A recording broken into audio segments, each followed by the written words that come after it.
Welcome back to the podcast. Today we've got Wanda Wallace. When we talk about really where leadership's going, we're always tackling this conversation and we're going to rip it up. And today, Wanda's going to show us where some of our holdbacks are. And as leaders, what can we do to take that next step to really develop the kind of company and traction that we need to do to go where the world's taking us, and how leaders are sometimes holding us back. Wanda, I'm so excited about having you here, and welcome to the show. Thank you. Looking forward to the conversation. When we start to look at, I've run companies my whole life, right? I've been a serial entrepreneur, and I still today notice that I have these places and that hold me back, right? Even in I've gotten past the imposter syndrome. I've gotten past all of, my self-doubt, and I still notice that there are places where I get traction block, right? Or I get, stopped. And I think your book really, and your topics really talk a lot about how to continue to take those next steps. Well, if you've figured out how to get past imposter syndrome permanently, Anthony, you're in like the 1% of the company or the world, because the whole part about leadership is you're taking a risk. You're moving something forward when you have no idea if you're right or not right. And that raises the, oh, what if I'm wrong? Anxiety, and imposter syndrome comes with that. It is part of the package. You can't let it stop you, though. You got to figure out how you move through that, with that, and going forward. That is where the art of leadership starts to play in. I don't know that I've ever gotten completely gone. At least I just am aware that it's there, right? I just Yeah. notice that the one inside of me that comes up, that voice that goes, "Uh-oh, are you sure you can do this?" Or Yeah. or that place where I notice myself going, can I lead any further? Have I gotten to my limits, right? And when I notice, all right, we broke 60 million and 80 million, 100 million, and we continue to take those next steps, I'm asked to go somewhere different than I've ever gone. I think a lot of us leaders feel that way. Like we get to a place where, can I take the company to where it's got to go next? Yeah. Yeah. I mean, I think that's a normal process. A lot of CEOs will ask me, how do I know if I've made the right decision? And my answer is, you will never know. Maybe 5-10 years from now, you will know if it was a bad decision, but you will never know. You can't know, because you're sitting at that cusp where it isn't knowable. And you got to go with it. You got to have the courage to do it. You got to make those. You got to take good advice. Yes, of course. But you can't let yourself get stopped at that moment in time. Now, that's easier said than done sometimes too. Well, yeah, right. And that's it. So those where, okay, as a leader, we look at mind, body, soul. We look at, spirit. I show up at the office in those great spots. And sometimes, we talk about the things that I know, right? How can the things that I know start to impact me? Spent my life's work on this one. I think expertise is one of our greatest barriers as leader, and I certainly believe it's a barrier to collaboration. That's a pretty provocative statement, because we have to have expertise. I mean, we're in a knowledge economy, so we need deep experts all over everywhere, or we're not going to make decent decisions. At the same time, if I'm over relying on my expertise, then what happens is the team member comes to me and says, hey, Wanda, what should we do about X, Y, and Z? And I will give them the answer. And in that moment, trying to be the best leader, I've undermined their ability to think for themselves, to be creative, to find another solution. So it's like, best of intent, you're not going to stop jumping in with your expertise and giving people an answer, which is not necessarily what they need from you as a leader. Or let's say we're bringing a group together and we're trying to come up with a collaborative solution or an alignment strategy, or whatever you want to call it, of the day. I come with my expertise. So I'm going to represent my worldview.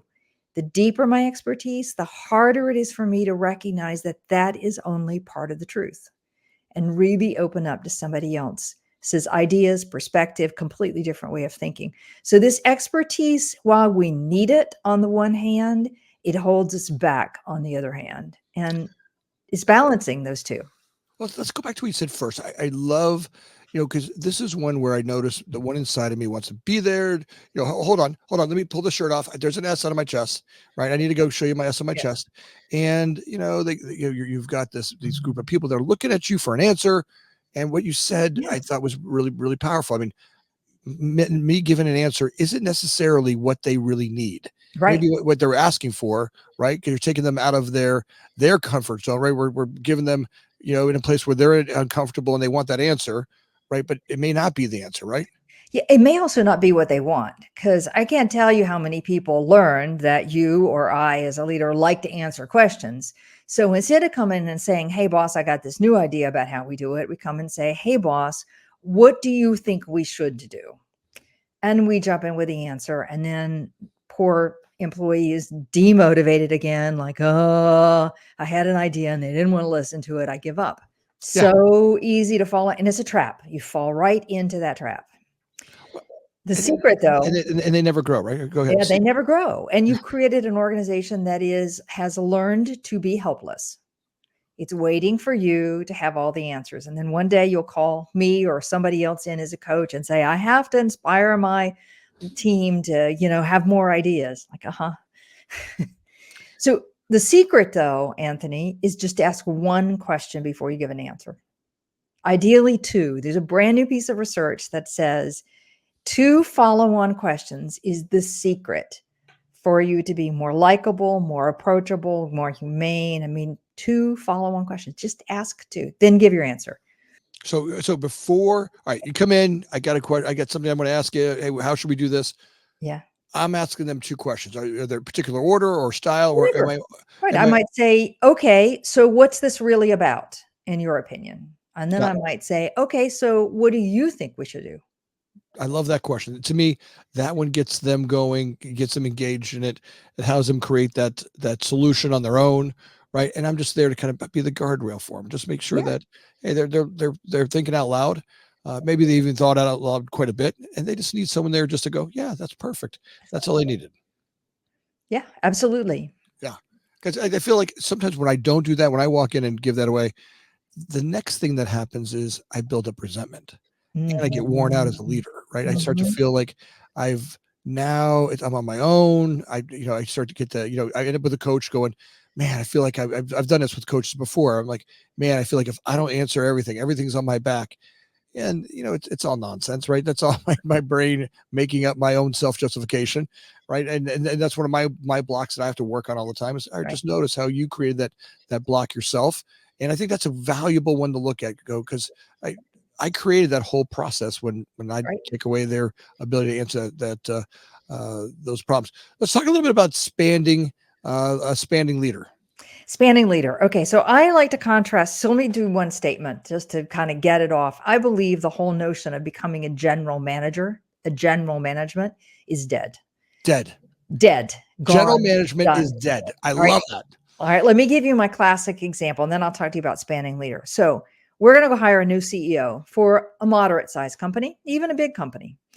We're not going to go and recruit somebody with brilliant leadership skills who knows nothing about our business, our customers, our processes, our technology, our sales. We're not today.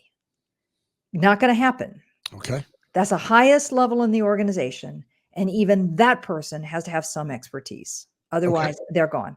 So, this notion that I can be a general manager who has fungible skills, who can drop into any leadership, is bogus. We don't follow those leaders because the first thing the team will be saying is why that person, they know nothing, they're a waste of time. Okay. Yeah. Y'all got it. So I've got to have some expertise. But as we were just saying, if I depend on my expertise to lead, and that's the only way I've developed credibility, I'm getting suboptimized with my team. I'm not getting the kind of thinking I want. I'm not pushing myself out of the comfort zone. I'm probably not being strategic enough. All right. Yep. So I need to balance that with this thing I've called spanning. And spanning means I now need to look across domains of knowledge where I'm not the expert.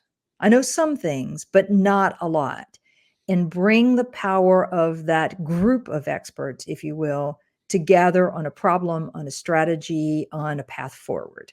But my ability is the ability to span. And the truth of great leadership is having enough expertise and enough spanning. I can't get stuck on one side or the other. Every time we look for new, I've grown companies, lots of companies, and I look for a new person. I bring them in. I notice that every time we've brought in, the higher we go, the further back we have to go in the process. And at first I thought, okay, we'll hire these great leaders. And they'll come in, and I'm going to dump all the company on them, and I'm going to go do something else. And then they find out they're lifeless and overwhelmed and inefficient, and it takes way longer ramp up time to get there. Even the best people who flourish somewhere else, Yeah. now I bring them over here, and I've stifled their ability because, no matter where we're from, every system's got its dramatic nuances, right? There's That's right. dramatic nuances in every part of it. Yeah, absolutely. And you put them in a new organization where they have a completely different network or have no network right now. So the people they would go to say, how do I do, or what do you think, or get involved are gone. It's an enormous amount of time to ramp that up. And then they have to learn the systems, and they have to learn the products and the market space and the people yeah, it's a long ramp up. That's why expertise is important. I find that if I will, go right at, and the faster I'm doing it, I'm noticing the faster I do this, the faster that person becomes effective. The faster I go from welcome on board, we're going to learn how to find where the coffee machine is. Yeah. Look, I get you, you're a CFO. We're going to work on where's the bathroom, and we're going to get back to fundamentals. And here's what we're going to do. Here's each person and their role, and we're going to dive deep into their role and their process and Mhm. understanding them. The faster I take them, and all of a sudden I've got these people who are, well paid, high level executives, and they're almost feeling like they're going through corporate, regular corporate training. And I've learned that when I don't do that, it always bites me. Yeah. It takes way longer to ramp up. They're, those first couple of days of being on, no matter where you're from, there's a sense of overwhelmedness. Anyways, they're not hearing or seeing it. If I can back up and go, all right, here's where your chair is. Here's where your desk is. Here's how you order pencils, right? Yeah. And we get that simple, and then we start to build up. Here's what happens on Mondays. We have this meeting, and these people attend, and let's go meet those people. And here's what they're expected to know when they get there. Right. And we start to walk through the flow charts and narrative for each team they're going to be under, and they start to see the company as having processes. Because a lot of times when new people come on, they can't see your system in place. And the net gets so big that they're overwhelmed by, oh my, there's no process here. I got to go fix all this. Their natural skills kick in, but it becomes this mountain to climb rather than I got some minor adjustments to make. Yeah. So I have two pieces of advice for hiring somebody. Go ahead. One, make it clear to the person you're hiring how you want them to add value. Like, I want you to come in. I don't want you to come in and change the processes. What I want you to come in is get people coordinated and organized with each other. That's your value add for me for the next year. That focus on where you're adding value keeps them out of the fray that you don't need them involved in. Second thing, my favorite example is a guy shows up for work. His boss hands him a page with 50 names on it and says, your number one task is to get to know these 50 people because you're not going to be effective until you know them. Day one, here's your list. Go. Right? Those two things would make it so. Plus, of course, we do have to know where the facilities are, but those would make it so much easier to get people on board, ready to go, doing what they need to be doing. Yeah. So as we bring them on, when you're out there looking for, and you're, let's say you're working with an entrepreneur and you're helping them identify teams, what are the skill sets you're looking for, and how are we finding those right people? Well, I'm a believer in doing some personality assessment because, it's one thing to do an interview. Most people can present well, but you don't really know what the person is going to be like under stress. And some personality assessments can help you see what are going to be the barriers here. And am I prepared to deal with that particular set of barriers? I think that's because I watch a single senior leader come in and completely destroy a culture because they have a very different set of trigger points than anybody really realized. So I'm a believer in looking at that. Now, that's not the reason to hire somebody, because I got to hire somebody who does know the business or the something that's relevant to me. All right. And then the third thing is, I look for people who actually really understand what they do that adds the greatest value, that they can really articulate, here's the 4 things I'm most proud of. Here's the things I'm really always going to do. Here are the things I lead with. I just think that sense of their own understanding of themselves and their own understanding of what they lean into tells you what you're getting. Well, so as we look at leaders and they're coming on board, and how do we ramp them up to be successful, right? So I have certainly in the past hired people, brought them on board. Here, drink out the fire hose. Welcome to CDO. Welcome to the corporate companies I'm building. Here, welcome to the podcast, or welcome to the system, and here, drink off a fire hose. Yeah. And all of that takes, they'll get the fire hose. They'll be able to handle it because you're hiring people that can handle, the system. But getting from welcome on board to getting there, how do you start to work on creating that path? Okay, so I think starting with who do they need to get to know Okay. and why do they need to get to know them, and reviewing that, what kind of conversation did you have with this person? What you're looking for is to say, did that person I just hired make the connection I wanted them to make with this key stakeholder? Okay, so I think that's a really important piece. Got it. So they'll get to know the team. So Yeah, let them spend time getting to understand each player in the system, in the system. portion of the company they're going to run. Well, not even in their company. They'll get to that. Frequently, it's their ability to connect across the company Ooh, that's really critical. So, and that gets ignored. They'll take care of their team for sure. That'll just happen. But it's all those other players that they get to know. Um, then I think you need to be really articulate about who the stakeholders are. Like, 6 months from now, who's going to say you were a fantastic hire and mm, why? And, then tracking that. When did you meet with them? Did you talk to them about this? I know that they're worried about that. Just keeping track of those key stakeholders, I think, is really critical. And then the last piece I think is really important is to help the person understand how much you want them to lean into their expertise to fix a system that's broken based on their expertise, and how much you want them to do something else, which I'll call spanning. Is it about strategy or priorities or knitting the team or connections or building careers? I mean, what's it about? So where do you want them spending their time? And that keeps them out of a dead end. I got it. Or just just cavitating, right? Not being Right. able to get any traction. So looking at their expertise. All right, here's where your expertise. This is what I need you to do for me. Right. Yeah, When you come here, identify that. Hey, I have a culture issue. We're going through employees left and right. We can't keep, we're over 5% in employee dropout, or I can't turn over projects on time, or I can't keep costs in, whatever that is. The reason why we're bringing them in to support that. This is the role I need you to. This is what I need right, you to right. get there. Right. Right. Let me give you an example on this one, Nancy, because I see it all the time in entrepreneurial businesses. You need a new marketing person, and you go out to the market and you hire somebody from a big company who is in, a large marketing department there, thinking they've seen everything and do everything, and they'll be great for my company because they've got that experience. Okay. All right. Now, in a large company, they have probably gotten used to not doing the marketing details. They That's had a big team to do. So they were there setting priorities, budget, et cetera, et cetera. In an entrepreneurial firm, though, now I need them to roll up their sleeves and get in and do it. You need to make that distinction clear. Where are we on that spectrum of rolling up your sleeves in the job I just hired you to do? well, and man, I have been in that spot more times than I could. I hire this person who comes from a big organization. Now they're rolling up their sleeves. Sometimes I even feel guilty. Like, all right, I've hired this, and maybe I didn't articulate that enough before we hired him. Hey, look, when you come here, right, Right. or they were just so, hey, human beings are protective of their family. They want payroll. They want to make sure that they're like they can see add value, but they're not noticing or really understanding, or kind of looking over, glossing over, not really understanding. Hey, I'm going to have to roll my sleeves up. I Yeah. used to have a team of people that did this for me. Now I'm doing it. I, you know, Right. I want to try to mitigate that feeling of, am I going backwards in my career? Yeah.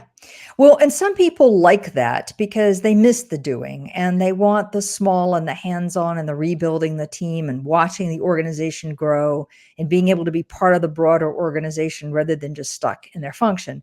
So, but check that out. Don't either of you make any assumptions about what this job is really going to be like day in and day out. Well, I think that's a great one right there. Check that out is really identify that going in, talk to them regularly about what's going on, especially those first couple of days of being on board. I mean, those first couple of weeks, the mind plays lots of tricks Right. on new, even no matter where they are, great employees. The mind plays lots of tricks on them. Hey, did I make a mistake? Yeah, of Can I course. handle this? Their imposter syndrome kicks in. I think if I get vulnerable and I look at them in their shoes, right? If I was sitting in their shoes, what would it feel like for me to come on Right. board to that organization? What was, it's easy for me because I've been here for a minute, right? Right. It's, I can throw the fast pitch and I can see the stitches spinning. To them, it's coming Right. by pretty quick. Well, if you've been in the organization for a few years, you've built up a little grace of making a mistake. So one mistake on a day is not going to sink your reputation. If I'm brand new in the organization, I didn't have that credibility yet. One mistake can be a big one. Yeah. So how do I get work done? How do I get the right work done? Ha ha ha. One of my favorite questions. And can't answer that question until you answer the first question, which is how you're adding value. Okay. Until you know your role for adding value, then you don't know where you need to be spending your time.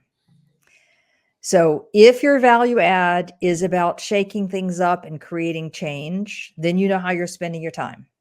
If your value add is about writing the new marketing campaign text, then I know how I'm spending my time. So I've got to know what my value add is in first. And then I put my time focused around that.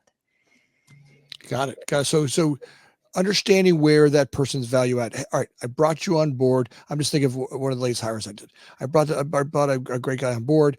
He's here to really grow culture, right? To really Right. create that unbreakable culture. We've grown pretty fast. In early days, I could create culture and I could be there, and we're all going together. Great. Now we've gotten past where I can't get to everybody, and now we need some Right. culture leaders. And here, I need you to really create, an unbreakable culture. Right. Okay, so now that person is now spending the bulk of their time, not every minute, but the bulk of their time thinking about where is the culture? Why is the culture the way it is? Who are the people who are going to help me drive this culture in a different direction? What kind of activities do we want to be engaged in? And getting more people on board with the behaviors that are ultimately going to lead to the culture you want. That doesn't mean, though, that they're writing the copy for the brochure. Well, right, and sometimes it feels like there's a little bit, they get a little Just a little bit bit. right. There's a little bit getting in there, right? There's a little bit of getting their hands dirty to kind of feel it out and show the team that they're on their same level, right? They roll up their sleeves and jump in to help out and build some credibility and relationship, which all right, it's great, and I feel like that's watching them go through that's kind of great, right? They're there, on Yeah. in the dirt with them, and they're building out whatever process it is, and people can look over just like we did in the early days when I ran things. Yeah. We all got dirty together. Yeah, that entirely depends upon the capability of the team this person is taking over. So if that team has deep expertise itself, and somebody from new believes that they're going to come in, roll up their sleeves, and do as an effective a job as people who've been there for 5 to 10 years, it probably isn't going to be appreciated. But Oh, that team who says, great, if I can say to the team, look, you've all got this covered. You don't need me. I have great faith in you. Where I'm going to spend my time is making sure that this department over here understands how what we're doing is building to the right culture. Okay, now I'm on board. Now the team is on board. So whether you roll your sleeves up or not really depends upon the state of the team. I like that. Right. So knowing your team real well before you get too far into this. Yes. Yeah, yeah. Don't Yes. step on their toes. I mean, all of a sudden, yeah, I've seen that happen. Also, people get too far into it, start stepping on people's air hoses, and all of a sudden there's animosity. All right, who's this guy think he is, or who's that Right. woman think she Right. is?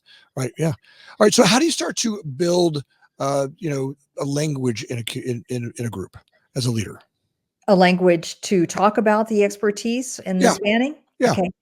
All right. So you can use this language, expertise or spanning, if you like, but you can also, a lot of companies use the player coach mentality. So for me, it starts with understanding what's the value.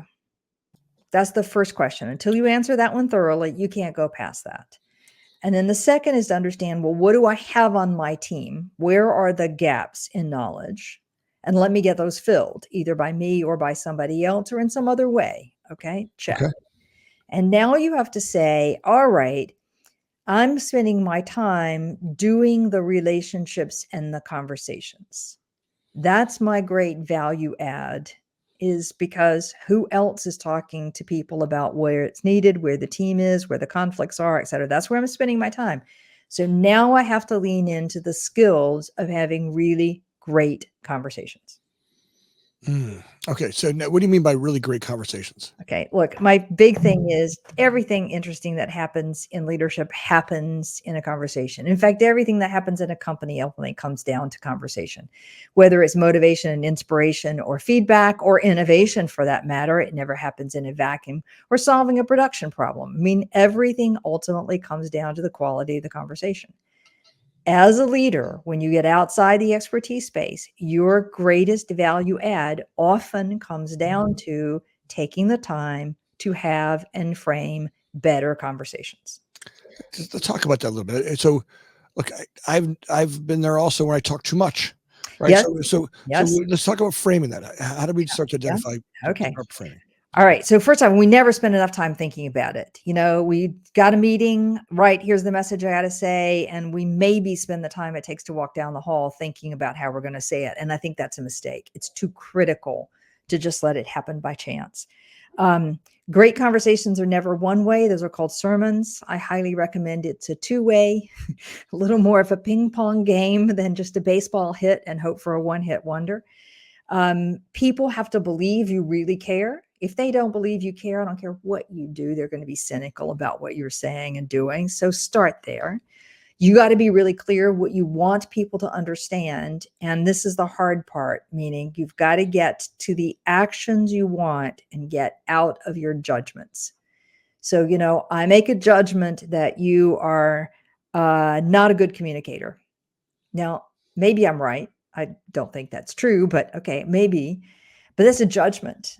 Right. Until I'm down to the action, there's no effective conversation. Because anything I say, you're just not very good at communication, Anthony. You're going to react? It's going to be defensive. What do you mean? Blah, blah, blah.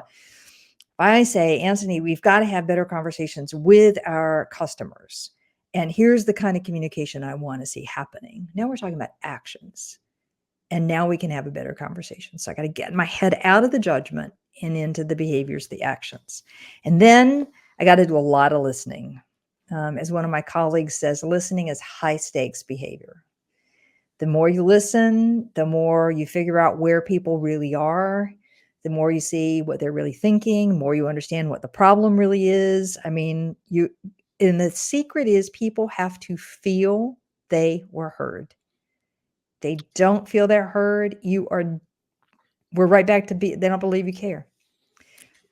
Yeah. I give you a story. I'm sure everybody can relate to this. When I was with a client this week, and they have hired a new guy in from outside who's coming in to run a brand new product area that is a big growth opportunity for them. High risk, big opportunity. Okay. Yep. There's a lot of worry about scarce resources, people not having time, getting it wrong, making mistakes. It's high risk. So, okay, legitimately a lot of concerns. The new person leading that product is not hearing the concerns. He does, and then he comes right out of his mouth. Yeah, here's how we're going to solve that. Yeah, I got that. Don't worry about it. Yeah, blah, blah, blah, blah, blah. He's just brushing right over it. And you can just see in the room, everybody is retreating. Okay, then I'm not going to tell you what's really wrong with that thing that you're doing, but you're not really got my buy-in or support or energy until I feel you heard me.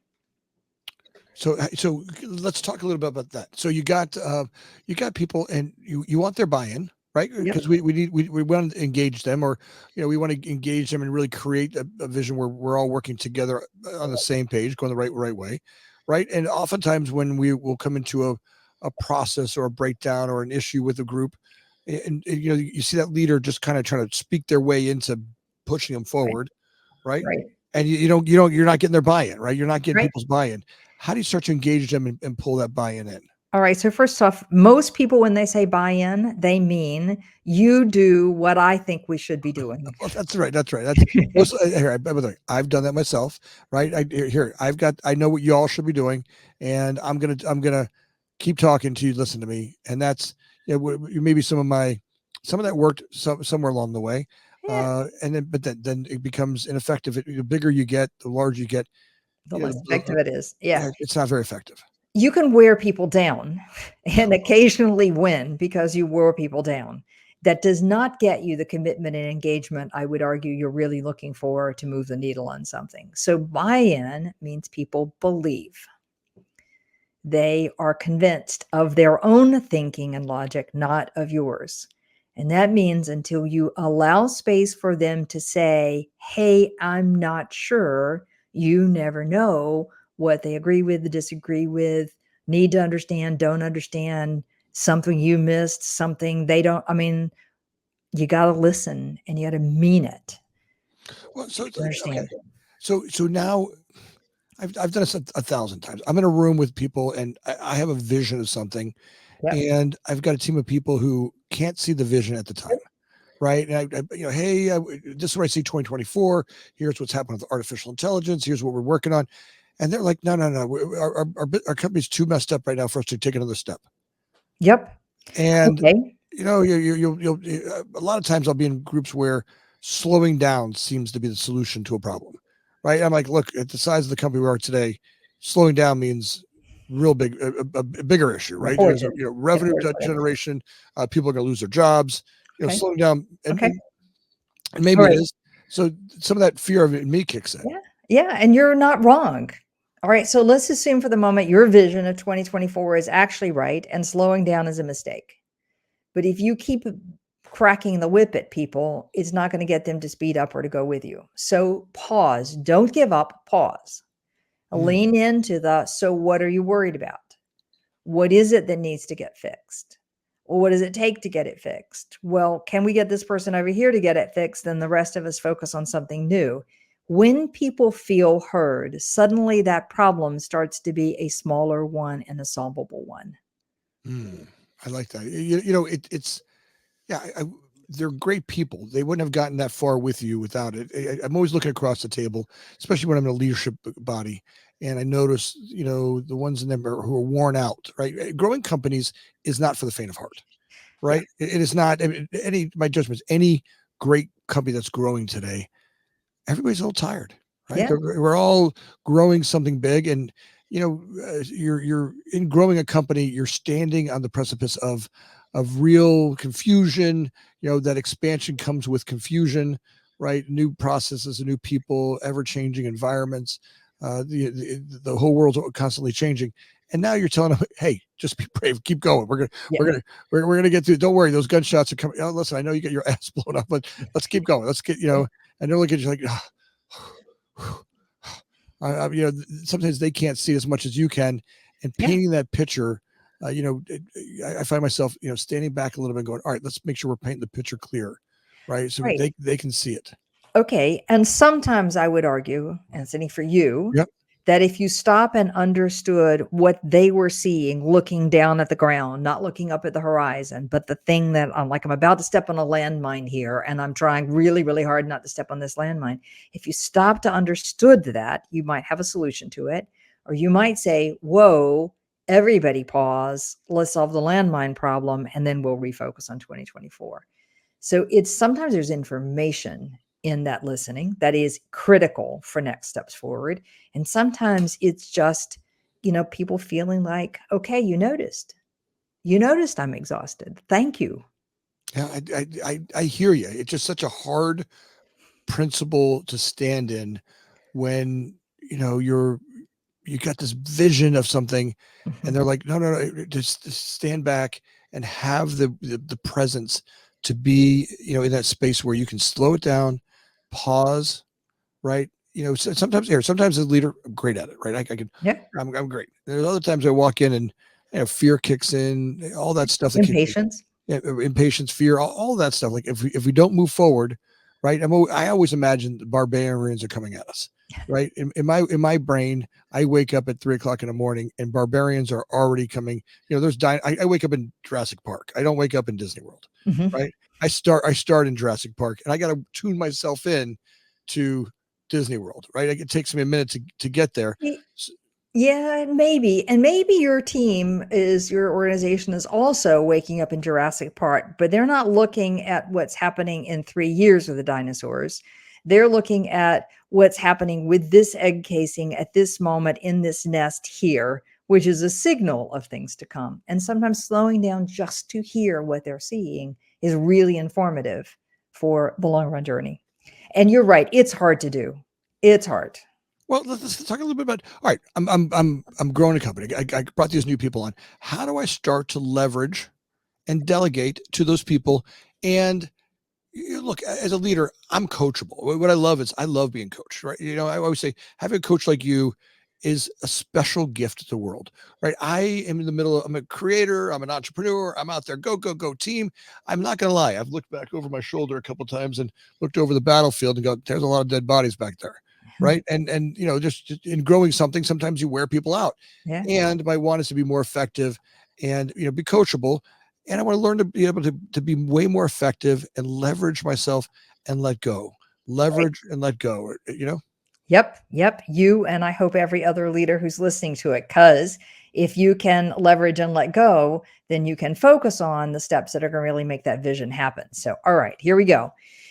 Number one, to delegate effectively, you have got to make sure that the person you're delegating to has the same understanding of a goal or outcome that you have. All right. So here, I've got an idea in my brain.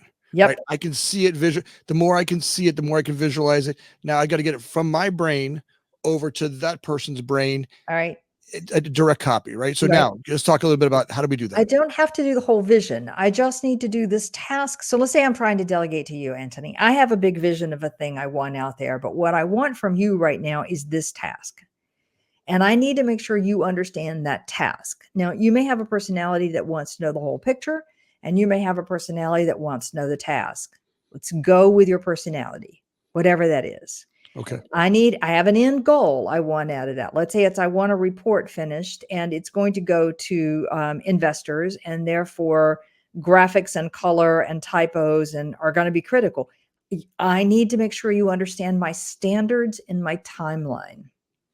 Okay. Yep. You understand them. We're on board. We're et cetera. All right. So that's step one. We don't agree on the outcome. Forget it. It's not going to work. Step two, though, is create milestones.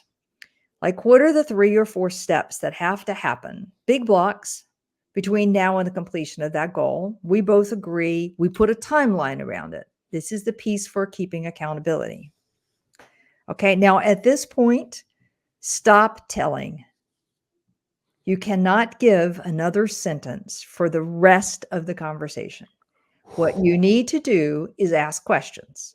You're going to use your questions to guide thinking. So I would say, all right, Anthony, let's focus on this first milestone. What do you think needs to happen to hit this in a week? I love it. Keep going. So I create vision, right? I set milestones. Now I'm asking questions. Now I'm asking questions because now I want you to think about what needs to happen. And then I don't have to police that you did ABC because it was your idea to begin with. If you missed something, I'm going to steer you in that direction with another question. Like, don't you think, or what do you think about this group over here? When will they want to review what you're putting together? There you go. Okay. Yep. I just steer you in that direction. All right. And then I make notes. Well, we agreed 1, 2, 3. I've got that down on my notes. Here's our general timeline. All right, fine. Let's touch base, Anthony, and you pick the point that's appropriate to touch base. It might be at the end of tomorrow, just to see if anything's come up. It might be at the end of the milestone. Who knows? You pick based on the person and what's needed for that person. And now you go back into your questioning mode. So what happened? Where are we? And you're not saying, well, let me take it over. I'm going to say, what do you think you need to do? Where do you think you need help? Who might be able to help you with that? Last thing, I can volunteer my time. But little teeny bits, last thing. Mostly, I want you to take ownership. I love that. So I'm gonna go back through that one more time. Let's say that again. So look, if I'm gonna go over there and I'm gonna create vision, right? I'm gonna create the conversation. So I'm gonna get the idea from my brain over to your brain, just enough to create the ability to create milestones, right? And effective milestones. And once I start to create those milestones, let's just take, for example, let's say that we're going to open, for us, it's construction. We're going to turn over, my goal is to turn over projects on time. Okay. right? We'll start with, we have we're going to build a doghouse, right? Okay. This doghouse, I want to open that. The customer wants it on the last day of the year. Right now, I'm going to start creating milestones, right? So it might be milestone number one might be go check the ground that we're going to build it on, Yeah. right? Right. So that might be milestone number one. And so with that milestone, I'm going to say, all right, what might you need, What do right? you So need to do? to What understand needs about the to ground, happen to verify that the ground we know everything we need to know about the ground? So, to build a doghouse. right, to build a doghouse. So what Got is it that needs you need to uncover about the ground? How are you going to get that information? Where is that information going to come from? Who's going to care about this information besides just the two of us? Like, do we need to talk to the owners of the land that you ask the questions to steer, and then you send the person off to say, great, go do that. Let's touch base at the end of this milestone when you've gotten all the information about the ground the doghouse is going to be built on. right. So that's And then we go number to one. step two. Understand the ground. Now understand step two. What's the doghouse going to look like? Yeah. Right. What was the dog? What does the dog need? How big is the dog? What's the doghouse look like? What's it relation to it to where we're going to put the doghouse? Hey, it's going to be next to a brick building. Does it want to be a brick house? Does it need to be? Does it look modern? Does it look cottage style? I mean, what's it look like? What's it feel like? What's the amenities for the dog? Mhm. Right. So that might be Yeah. start to put together the design of the doghouse. Right. Exactly. Right. And then we have to say, well, what do the customers want in this doghouse, by the way? Do we know any peculiarities about the dog that we need to count? I mean, there's all of those factors that go into making sure the design is straight. And the people that are consulted, need to be consulted, have been included. All right. Great. Now we need an estimate for cost. This is milestone number 3. All right. Check. Who do you need to talk to get a cost estimate? Who do you think can build this thing? What does that look like? Da da da da da da da. What's their timeline? Now, and then we move on from there to the next to the next. I got it. So and now I'm creating the vision of building a doghouse by the time the customer wants it. Mhm. I'm now working with the team to establish these are the milestones that we're going to create. Right. And I'm going to ask questions. I'm going to continue to ask questions of the team, of the person who's going to manage that process Right. until we both understand that these are this process will get us to that milestone. That's right. That's right. Right. And there we really want them to create the milestones. And the way that I ask the questions will really affect their, will really help support them in driving that there. I take my knowledge that, maybe in my past, I would have told them, here's what I want you to do this, and this. That you're saying is where we start to lose power as leaders. Well, also people are going to forget. They didn't remember everything you said. They're not as committed to it. You wanted it done that way. It's not when it's my idea on how to do it. I'm much more invested in making it happen. The other secret on this, Anthony, is we've agreed we want a doghouse built by December 31st at whatever budget to whatever specifications with customers. Start at that end and work backwards. Like, when does construction have to begin to be guaranteed we're done by December 31st? All right. How do we, when do we have to have a budget for this, for approval in order to make sure we can start? When, you just back your way into how quickly I've got to get that design done in order to meet that deadline. But you start at the goal and work your way backwards for the milestones. I love it. That right there, that one part, just in this podcast right there.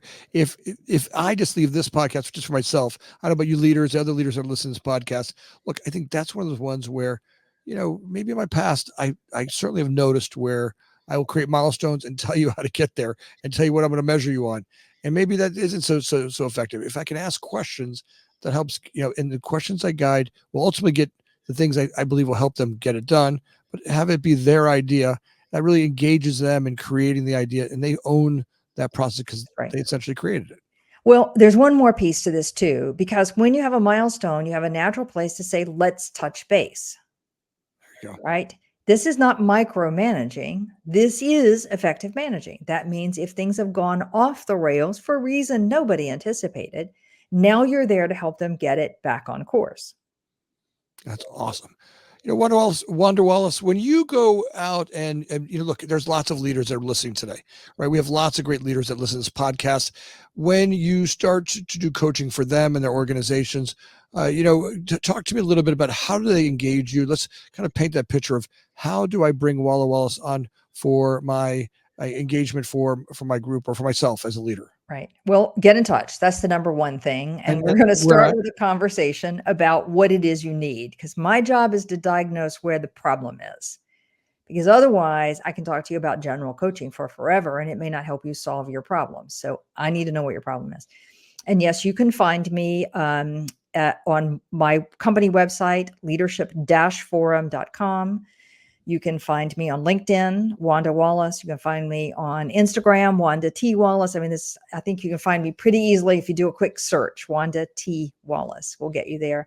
And if you want to send me an email, it's wanda.wallace@leadership-forum.com. Start with a conversation so we know what the problem is. That also tells me whether I can help you or whether I'm the wrong person to help you. That's awesome. That's great. And by the way, everybody will have all that. Go look down the show notes down below. Our team will put all those down there for you and be a great way to get a hold of them. You've also got an amazing book. Let's talk a little bit about the book. Okay. You can't know it all. I can't. What do you mean? Aren't I You supposed can't to? know it all. You can't do it all. You can't anything at all. So there it is. You can't know it all. This is about this conundrum of being the expert and being the spanning leader and how you switch between the two.